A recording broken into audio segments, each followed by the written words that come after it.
여전히 난폭한 이 세계에 좋아할 수 있는 것들이 아직 몇 있으므로 세계가 그들에게 좀 덜 폭력적이었으면 좋겠다는 생각으로 이 소설을 썼다는 작가의 말.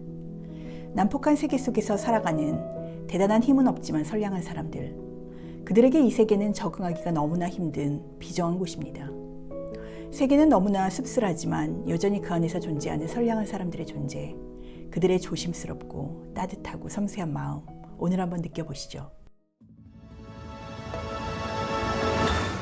안녕하세요. 이교수의 책과 사람 크리에이터 서울대학교 인류학과 이현정 교수입니다. 오늘은 제가 참 좋아하는 작가의 소설인데요. 거꾸로 이 소설 때문에 이 작가를 좋아한다고 말해도 과언이 아닙니다. 예전에 제가 연년세세라는 책을 소개한 적이 있었는데요. 누구인지 기억이 나시나요? 바로 황정은 작가입니다. 오늘 제가 가져온 책은 황정은 작가의 백의 그림자입니다. 도심 한복판에 자리한 40년 된 전자상가. 그곳이 바로 주인공인 은재와 무교의 일터입니다. 그런데 이 전자상가가 철거된다는 소식이 들려옵니다. 미로처럼 얽히고 설킨 수많은 작은 가게들이 밀집해 있는 전자상가를 터전 삼아 살아온 사람들의 이야기가 은교와 무제의 이야기와 함께 이어집니다. 빚 때문에 돌아가신 아버지의 빚을 갚으며 살아가는 무제, 자녀의 교육을 위해서 기러기 아빠로 힘들게 살아가는 가장, 종이박스를 주워서 생계를 유지하는 할머니, 왕따로 인해 학업을 중퇴하고 전자상가에서 일을 시작한 점원인 은교 등 오늘날 가난하고 힘이 없지만 선량하고 소박한 한국인들의 이야기가 바로 이 소설에 등장합니다. 여러 문학평론가들이 너나 할 것 없이 인정했지만 꼭 유명한 문학평론가들의 평론이 아니라고 하더라도 이 책은 한국 소설사의 기념비적인 작품이라고 할 만합니다. 저는 최근 몇 년 동안 읽었던 한국 소설 중에서 이만큼 오래 여운이 남고 읽으면서 몸이 아프고 만일 제가 깃털이 있다면 깃털 안에 부드럽게 품으며 평생 간직하고 싶은 책이 없을 것 같습니다. 정말 너무 좋은 책입니다. 백의 그림자의 문장은 대부분 짧고 대화로 이루어져서 담담하고 간결한 느낌을 줍니다. 그러나 마치 시처럼 온율이 들어있듯 혹은 반복되어서 리듬을 주듯 문장이 구성되는 경우가 참 많습니다. 그 언어들은 조금도 현학적이지 않습니다. 아니 오히려 가난한 언어라고 할 수 있습니다. 할 말을 다 언어로 고급스럽고 복잡한 말로 풀어낼 수 없는 짤막하게 끊어진 언어들. 그러나 바로 하는 사람들은 이미 하나의 단어를 바로 하면서도 그 단어에 이상하고 난처하고 고통스러운 감각을 느낍니다. 예컨대 은교를 좋아하는 트랜스를 만드는 공방의 견습송인 무제는 사람마다 다르게 생긴 머리의 가마들을 가마로 통칭하는 것은 이상하다고 말합니다. 그런데도 그걸 전부 가마라고 부르니까 편리하기는 해도 가마의 처지로 보자면 상당히 폭력적인 거죠. 또 전자상가 일대를 슬럼이라고 부르며 아무렇지도 않게 철거해버리는 사람들을 향해서 무제는 말합니다. 언제고 밀어버려야 할 구역인데 누군가의 생계나 생활계라고 말하면 생각할 것이 너무 많아지니까 슬럼이라고 간단하게 정리해버리는 것이 아닐까. 그런 걸까요? 슬럼하고 슬럼. 이상하죠. 은교와 무제의 대화는 늘 간결합니다. 그러나 두 사람의 사랑은 뭐랄까. 어떤 복잡하거나 화려한 수사어구가 없어도 그 무엇보다도 진실합니다. 은교에게 메밀국수를 말아주었던 무제는 은교가 이렇게 차가운 음식 말고 먹으면 배가 따뜻해지는 따끈하고 맑고 개운한 국물이 있는 것을 듬뿍 먹고 싶다고 하자 바로 3만 원에 구매한 낡은 차를 끌고 조개탕을 먹으러 섬으로 갑니다. 그곳에서 결국 엔진은 멈추고 두 사람은 해가 진 어두운 거리를 걷습니다.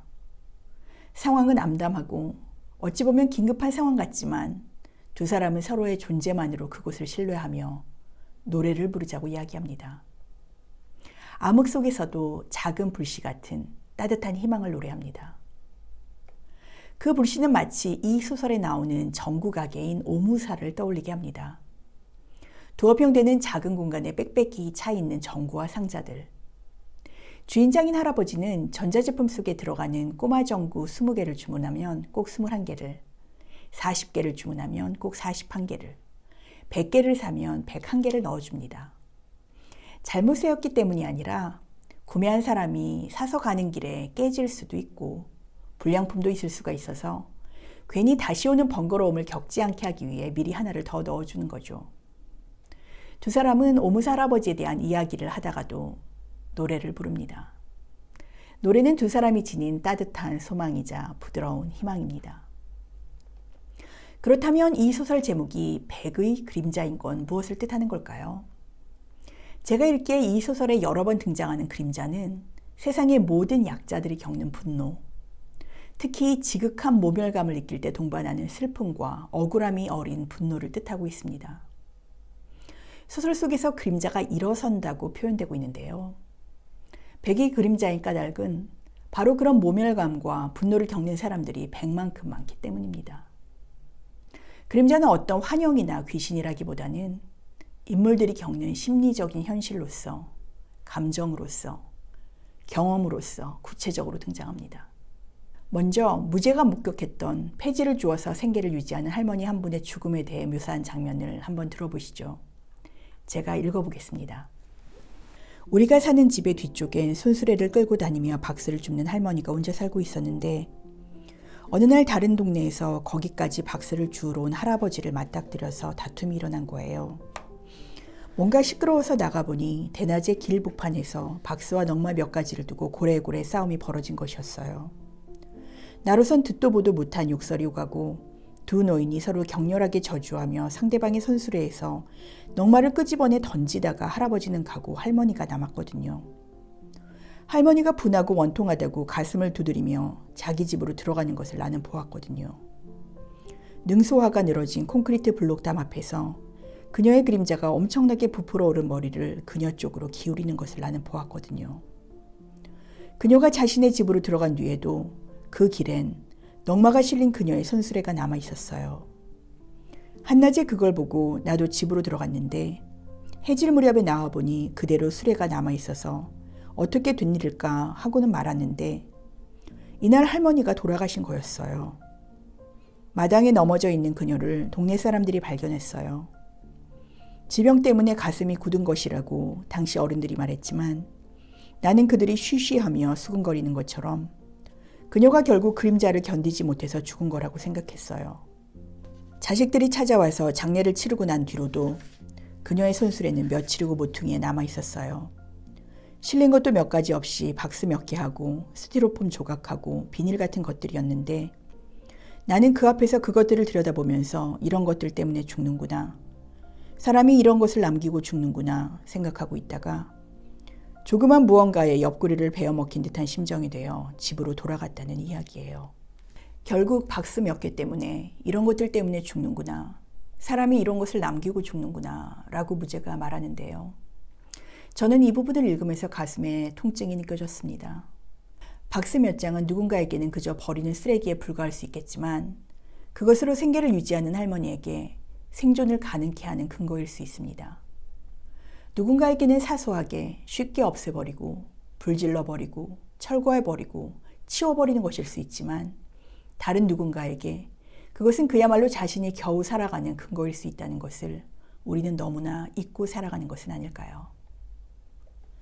소설의 다른 곳에서 작은 저항을 만드는 공장을 가진 남자가 자신이 못 배운 한을 풀고자 자식들과 부인을 미국으로 보내 뒷바라지를 하는 이야기가 등장합니다.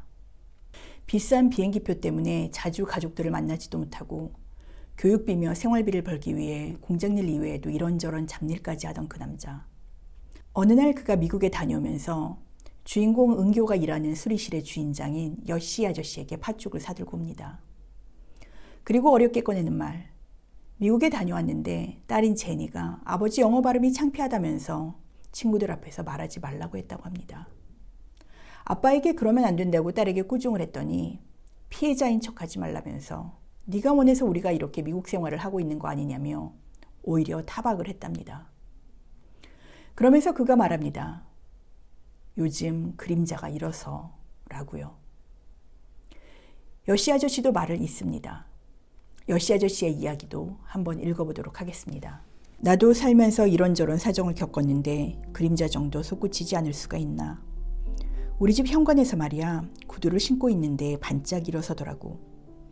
올 것이 왔구나 싶으면서 그 친구 생각도 나고 모글이 송연하다는 것은 이런 것을 목격한 사람이 만들어낸 말이 아닐까 하면서 보고 있었어. 뭘 해볼 수가 있나 그림자에다 대고. 이게 일어선 것이라고 마구 잡아당기는데 내가 좀 근성이 있게 망정이지 하마터면. 따라가셨어요? 따라갔지. 그런데 그것도 잘 되지 않더라고. 목소리가 따라와. 목소리요? 참아 하고 내 목소리가. 하여간에 얼마 못 가고 집으로 돌아갔어. 어처구니가 없었지. 나라는 놈은 그림자도 따라가지 못하고 하면서. 그 밤에 달이 어찌나 둥글고 밝은지 분화구가 다 보이고 라면서 여시 아저씨는 길게 한숨을 쉬었다. 분화구 윤곽이 선명한 달이 뜬 밤에 구불구불 늘어진 그림자를 거느리고 집으로 돌아가는 여시 아저씨의 모습을 나는 생각해 보았다.